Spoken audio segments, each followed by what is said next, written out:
people here have carved a pumpkin before? Okay, that's sweet. How many people here are excited for Halloween this year? That's good too, because I'm excited. So in this speech, I'm going to show you how to carve a pumpkin and the history behind carving a pumpkin. So I use stencils for this, and so here's a stencil I use that's not carved. So the first thing you want to do is pick out the size of your pumpkin. I picked out about medium-sized pumpkins because I knew how to carry them, like 100 yards here.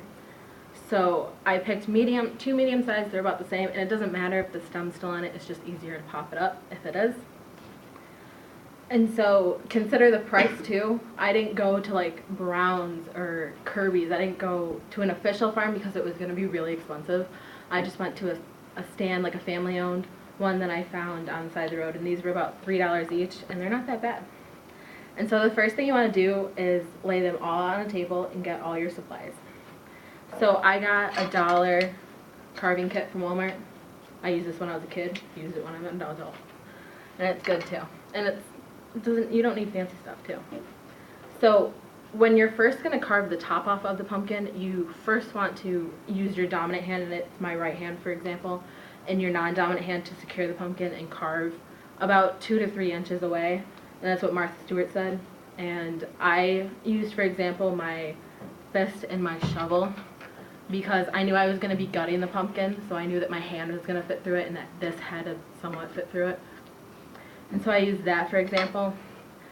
And when you're gutting it out, at the end, you should probably put it in a Ziploc bag because if not, all the fruit flies in your house will be over there, like mine was.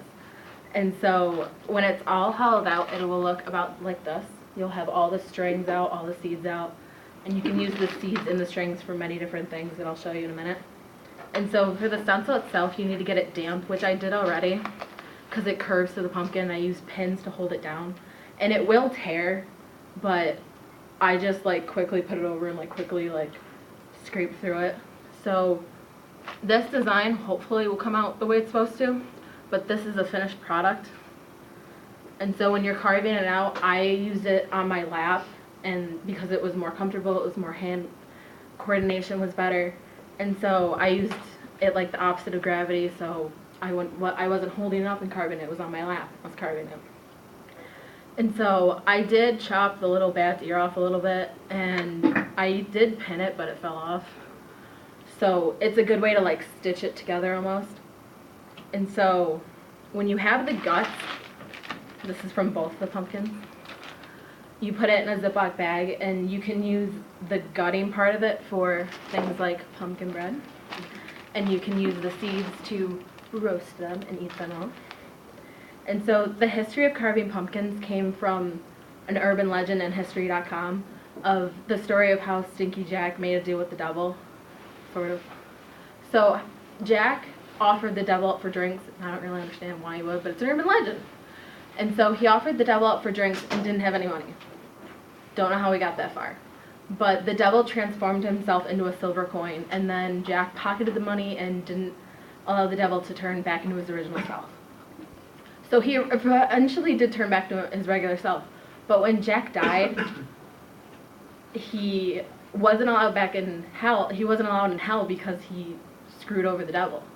And then God didn't want him because he screwed over the devil.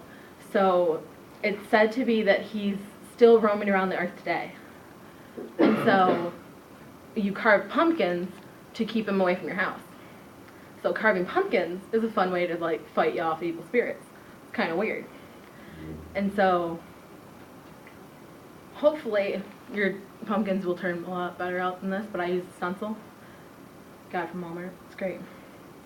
And so from todayifoundout.com that pumpkins are the fruit that you carve in the Western Hemisphere. When it originally was originated, it was turnips and potatoes.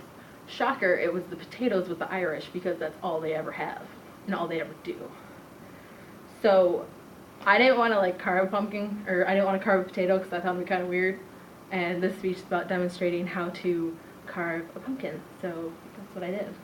And so in conclusion, carving pumpkins is a fun family activity to ward away the evil spirit of the Stinky Jack. And I hope you all have a safe and happy Halloween.